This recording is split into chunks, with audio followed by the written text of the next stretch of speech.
In brief, scientists have created genetically modified pigs that are able to burn fat to regulate their temperature. This ability comes from a mouse gene that was edited into the creature's cells using CRISPR. Chinese scientists have successfully used CRISPR to create 12 healthy pigs that have around 24% less body fat than normal. The genetically modified low-fat pigs are still capable of maintaining a healthy body temperature, which could allow farmers to ensure the animals' welfare without spending as much money on feeding them and keeping them warm. Most mammals possess a gene known as UCP1, which allows an organism to regulate its body temperature when it's cold by burning fat, but pigs don't.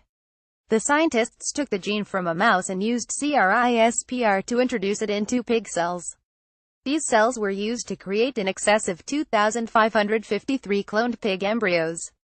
Embryos were then implanted into 13 pigs, 3 of which became pregnant, giving birth to 12 male pigs. These animals were found to be completely healthy, and one even managed to mate and produce healthy offspring. This study offers up a lot of utility for farmers, giving them a means of raising healthy pigs more cheaply than current methods allow. However, there's also a health benefit to people eating pork that is less fatty as a result of the genetic modification. The next question is whether or not animals that have been modified in this way could ever be legally sold for human consumption. You are what you eat. There are significant advantages to genetically modified foods, ranging from practical benefits for farmers, to the fact that hardier crops could help produce sustenance for areas where malnutrition is common. However, the US and other countries have proven to be reticent about signing off on official approval.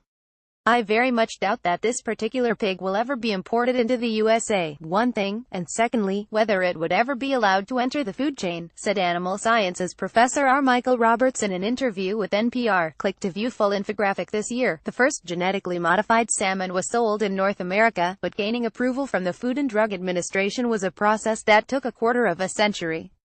Unlike these pigs, the salmon were designed to be sterile, and it was still mandated that they had to be properly contained to avoid the risk of them contaminating natural populations of the fish. Despite the fact that studies have demonstrated that genetically modified foods pose no health risks, there's still a great deal of pushback against their production and sale. However, as projects like these low-fat pigs demonstrate the breadth of what can be achieved, we might see the general consensus begin to change. If we're this anxious about modifying animals on a genetic level, it seems likely that we're way off doing the same to humans, even though CRISPR could be used to great effect if we did choose to tinker with our own genetic makeup.